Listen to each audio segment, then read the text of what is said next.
막부 말기 켄신의 뒤를 이어 칼잡이 발도제로 활동한 시시오. 그가 다시 부활해 메이지 전국을 위협한다. 켄신은 그를 막기 위해 교토로 향하고 시시오의 10본도 역시 모두 교토로 모이고 있는데, 카오루와 미사오가 우연치 않게 만나게 되어 켄신을 함께 쫓기로 합니다. 한편 켄신은 과거 자신의 스승이었던 히코 세이주로를 찾아갑니다. 사실상 바람의 검심 세계관 최강자라고 봐도 무방한 캐릭터인데요. 켄신은 15년 전에 제대로 배우지 못한 비천 어검류의 궁극의 오의를 알려달라고 합니다.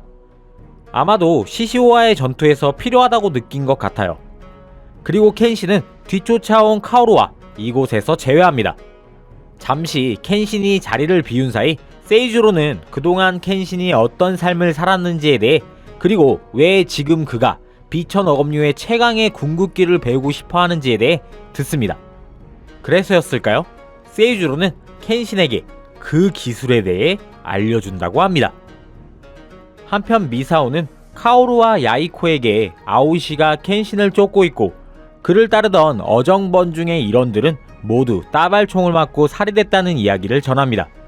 그리고 아오시는 시시오에게 켄신에 대한 정보를 얻겠다는 명분으로 시시오와 결탁합니다. 이게 아닌데? 이렇게 붙어먹는다고?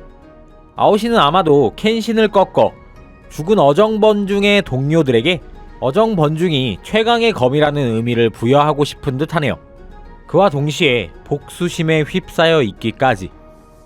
아오시가 어정번중의 긍지를 잃고 시시오에게 붙었다는 소리를 들은 교토 지역의 어정번중을 이끄는 오키나.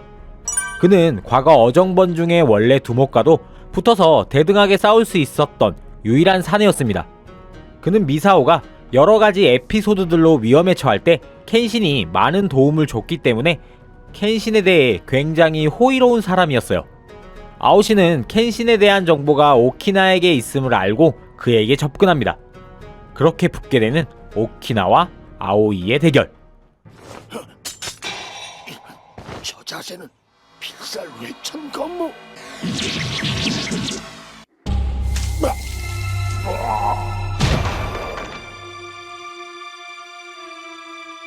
끝났다. 세월 앞에서는 장사가 없었던 것일까? 오키나는 패배합니다. 미사오는 아오시가 변한 것에 대해 큰 실망을 하게 되고 자신이 직접 이제 어정번중의 리더가 되길 자초합니다. 실은 미사오가 전 어정번중의 두목 딸이라는 설정이에요. 그리고 그녀는 자신이 직접 아오시를 맡겠다고 하는데 되겠냐? 다시 켄신이 수련하고 있는 곳 세이주로는 그 기술 구두룡섬을 전수합니다.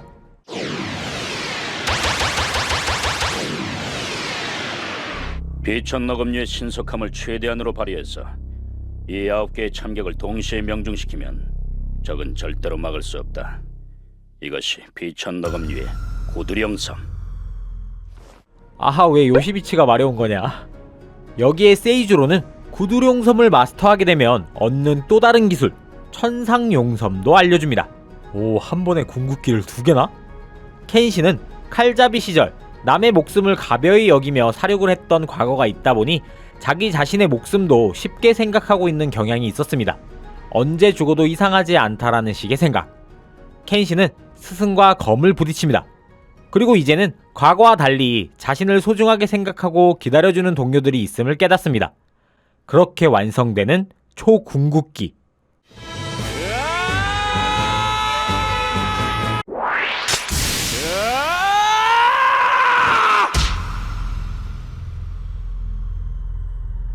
그래, 그걸로 됐다.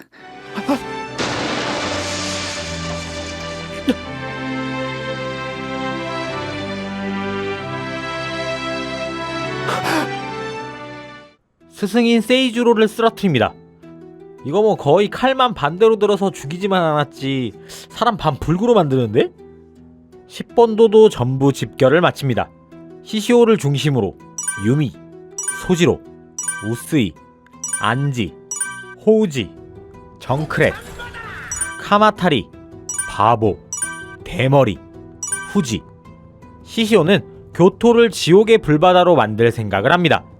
오늘 밤 11시 59분을 기해 교토 대부분의 지역에 방화를 저지른다는, 그리고 팀을 2개로 쪼개 시시오와 주요 멤버들은 현 메이지 정부가 있는 도쿄로 기습할 계획을 하고 있었습니다. 켄시는 산에서 내려와 서신을 남겨 어정번중의 일원들이 교토 방어를 할 수 있도록 정보를 제공하고 사이토, 사노스케와 함께 시시오에게로 갑니다. 거대한 배를 건조해 숨겨두고 있었고 시시오는 이 배를 이용해 도쿄로 쳐들어갈 계획이었습니다. 배로 도착하는 3인방, 사노는 작은 폭탄을 이용해 배가 출항하지 못하게 저지하고 시시오의 계획은 정말 다행히도 도쿄 침공을 할 수 없게 되어 물러납니다. 그리고 시시오는 자신의 계획을 성사시키기 위해서는 켄신과 그의 동료들을 전부 제거해야지만 가능하다는 걸 깨닫고 켄신에게 자신의 요새로와 대결할 것을 요청합니다. 아오시와의 싸움에서 정신을 차린 오키나. 오키나는 악기로 변한 아오시를 반드시 죽여달라고 이야기합니다. 그러나 만약 어르신 말씀대로 아오시가 정말 끔찍한 악기가 됐다면 아마도 어르신께서는 지금쯤 이 세상 사람이 아닐 겁니다. 설령 아오시의 몸이 악기한테 지배당했다 하더라도 저는 끝까지 인간이고자 하는 그의 마음을 믿습니다. 저는 아오시를 여기로 데려오겠습니다. 켄신, 그렇게 시시오와의 전면전을 위해 떠나는 3인방. 이들 셋은 유미의 안내를 받아 1대1로서의 방식으로 한 스테이지씩을 무너뜨리며 진입하는 방식의 싸움을 하기로 합니다. 응? 너무 올드한 방식이지만 이 시절엔 이게 국룰이라고. 첫 번째 상대는 사노스케에게 이중 극점을 전수한 다크서클 대머리 안지. 사노는 오른 주먹으로만 이중 극점을 사용하는 것에 반해 안지는 양손, 양다리, 팔꿈치 전부 사용하는 그야말로 오리지널. 자신의 이중 극점을 일격에 사용하는 안지. 사노스케는 정통으로 받습니다. 잠깐 기다려. 연부를 외는 건 아직 일러. 이건 이중극점 맞고.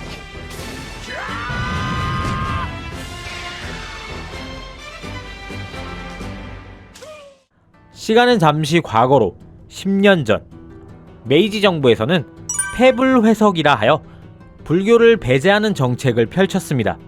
정부 정책의 일환으로 안지가 있던 사찰도 철거해야 하는 상황에 이르렀고 안지는 자신이 가족이라고 생각하는 사찰의 사람들과 다른 곳으로 이동할 계획을 하고 있었습니다. 헌데 정부에 잘 보이려고 했던 해당 관할 마을 사람들, 고세를 못 참고 사찰에 불을 질러 안지가 소중히 생각했던 아이들과 여인이 목숨을 잃게 됩니다. 그렇게 흑화하는 안지. 그때부터 안지는 메이지 정부에 대항해 싸우기 시작했고 시시오를 따르게 됐던 것이었어요. 하지만 지금 싸우고 있는 사노 역시 적보대로서 비슷한 사연이 있었죠.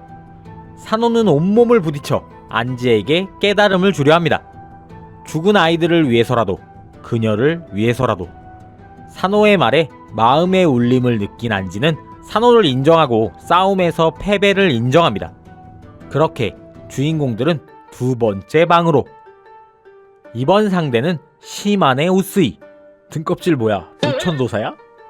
그는 앞을 보지 못했지만 마음의 눈으로서 상대를 파악할 줄 아는 무서운 고수였습니다. 켄시는 싸움을 기다리지 않고 먼저 앞으로 나아가고 우스이의 상대는 악즉참 사이토와 붙습니다. 아돌 공격을 하는 사이토. 등껍질을 방패로 만드네요. 등껍질이 미끄러워져 적의 공격을 허용하는 사이토. 하지만 사이토가 이 정도의 무너질 캐릭터가 아니죠. 되게 막강해 보였지만 생각보다 쉽게.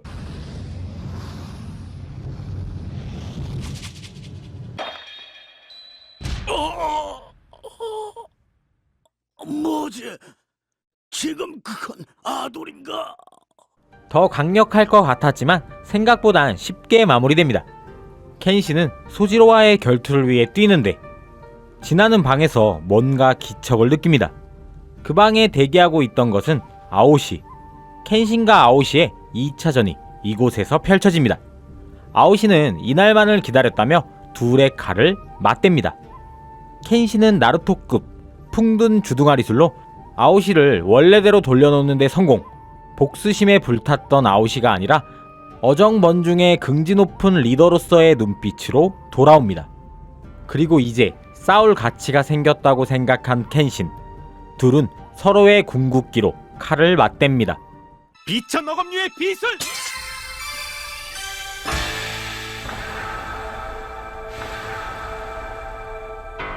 이것이 와, 개쎄네 천상용섬. 한 방에 아오시를 누르고 켄신은 소지로에게로.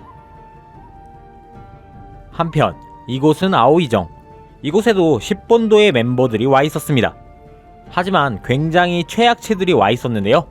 날아다니는 폭탄매를 간단히 제압하는 야이코.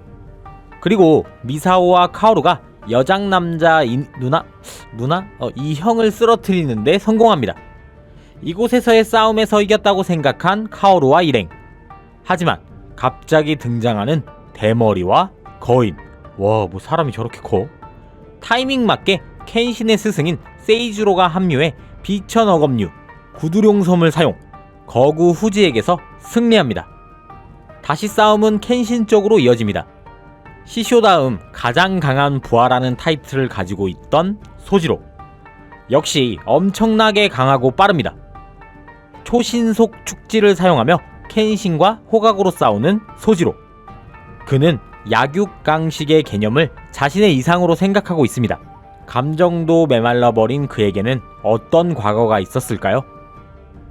지금으로부터 10년 전 세타 소지로는 한 가문의 첩의 자식으로 태어나 이 집 사람들로부터 많은 괄시와 핍박을 받으며 자라왔습니다. 때리면 당연하게 맞는 것이었고 시키면 다 해야 하는 말 그대로 노예에 가까운 생활.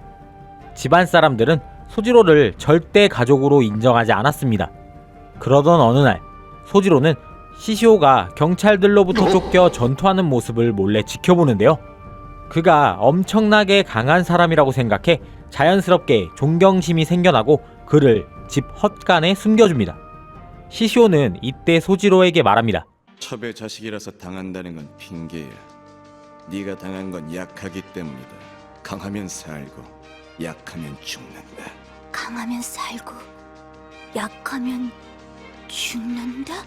자, 이걸 너에게 주마. 숙박비 대신이야. 그렇게 또 며칠이 지나 동네엔 메이지 정부에 대항하는 반역자가 동네로 숨어들었다는 소문이 돌고 집안 사람들은 요즘 쌀과 붕대가 많이 사라지는데 혹시 소지로가 숨겨주고 있는 것이 아니냐며 추궁합니다. 생명의 위협을 느낀 소지로. 도망치다 첫 살인. 자신을 괴롭혔던 모두를 살해합니다. 이 일을 계기로 시시오와의 인연이 이어와 지금의 상태까지 온 것. 과거 회상씬은 정말 인상 깊은데 여러분 꼭 이건 다시 보기로 보세요. 이거 보면 소지로가 최애키 된다 오늘부터. 켄신과 소지로 둘은 마지막 일격을 가하려고 합니다. 켄신은 발도수를 쓰기 위해 칼을 다시 칼집에 넣습니다. 소지로는 순천살. 지켜보는 사람들에게 두 사람은 사라지는데요.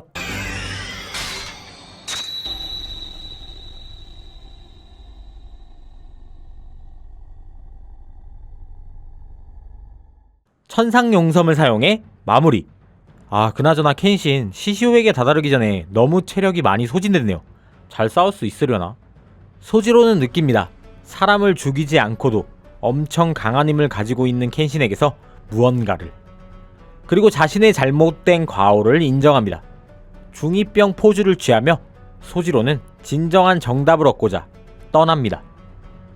드디어 마지막 시시오 스테이지까지 다다른 켄신과 사노스케. 시시오는 켄신과의 싸움을 단 15분 만에 끝내겠다고 합니다. 초반부터 불검을 쓰면서 강하게 다가오는 시시오. 어깨는 왜 무는 거야? 거기에 자신의 비극인 홍련왕까지. 켄신은 초반에 많은 데미지를 입고 만신창이가 되어버립니다. 정신을 잃고 쓰러진 켄신. 다행히 타이밍 맞게 사이토가 아도를 쓰며 등장합니다. 오, 아돌 짱. 하지만 사이토 역시 시시오에겐 큰 답이 없었습니다. 무기력하게 쓰러지는 사이토. 패배에 각인 상황. 그때 또다시 등장하는 아오시. 아오시는 앞에 3명과는 다르게 시시오와 호각을 다툽니다. 다행히 아오시가 자신의 몸을 던져 시간을 벌어준 사이 켄신은 다시 정신을 차리고 일어납니다. 이때 유미는 15분이 지났다며 시시오의 몸이 더 이상 버티지 못할 것이라며 걱정하는데요. 시시오는 15분 이상 싸울 시에 몸에 무리함을 느껴 위급한 상황이 온다고 합니다. 이 기세를 몰아 구두룡섬을 쏘는 켄신, 시시오에게 유효타를 먹입니다. 하지만 이내 금방 일어서는 시시오. 두 사람은 최후의 필살기만을 남겨두고 있습니다. 켄신, 시시오. 더 이상 무의미한 싸움의 끝을 내기 위해 필살기를 사용합니다. 오른쪽, 왼쪽 왼쪽. 이겼어. 좋아, 천상용섬이 깨졌다.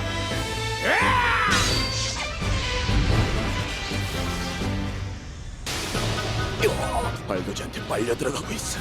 아니 틀려. 빨려들고 있는 건 내 앞에 있는 공간.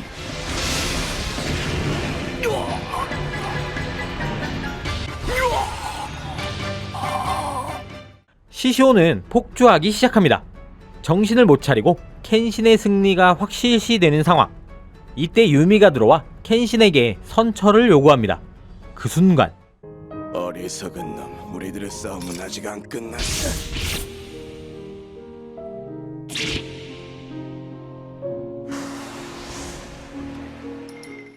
아, 괴쉘이 선 넘네. 유미는 시시오 최후의 싸움에서 그에게 도움이 됐다고 행복해하며 숨을 거둡니다. 저런. 한계를 넘어 공격하는 시시오. 그리고 살아남아서 동료들에게 돌아가려는 켄신. 그 순간 시시오의 육체는 한계를 넘어 인체 발화를 시작하고 온몸이 불타올라 자멸합니다. 이 모든 광경을 지켜보고 있던 호우지는 요새를 파괴해 그 누구도 살아나가지 못하게 하려 합니다. 탈출하는 주인공 일행들, 다리가 끊어지는 바람에 무너지는 건물과 함께 사이토도 빠져나오지 못합니다. 사이토 죽는 거 아니지?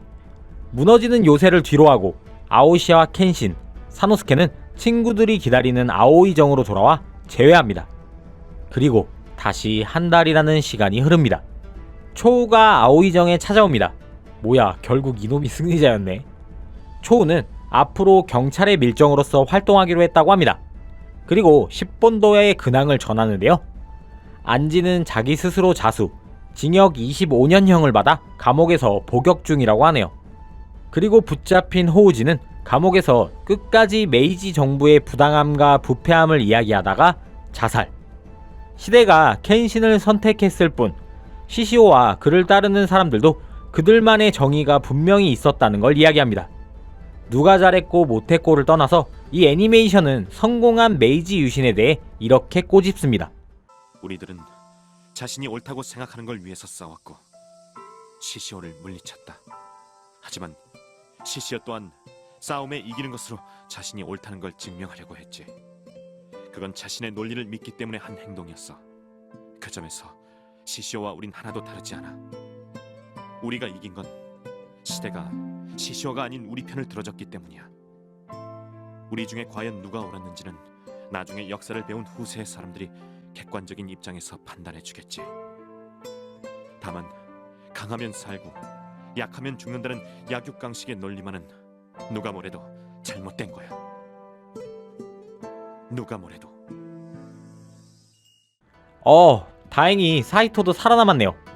이렇게 아오시와 미사오를 교토에 남겨둔 채 켄신과 일행들은 다시 도쿄로 돌아가며 바람의 검심 교토편은 이렇게 행복한 엔딩을 맞이하게 됩니다.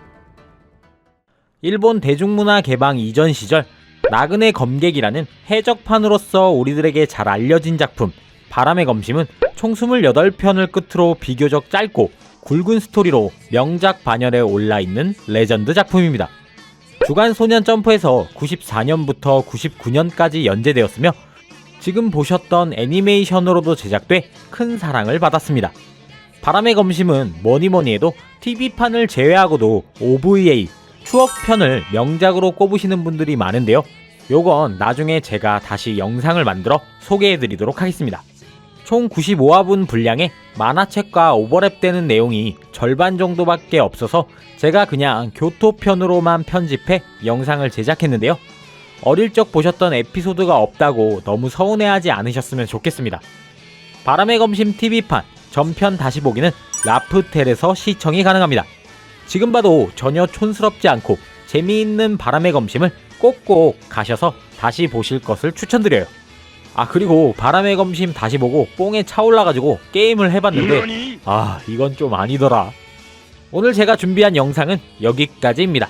저는 또 다음 추억의 영상으로 찾아오도록 하겠습니다. 지금까지 얄리 아재 비디오 얄리였습니다.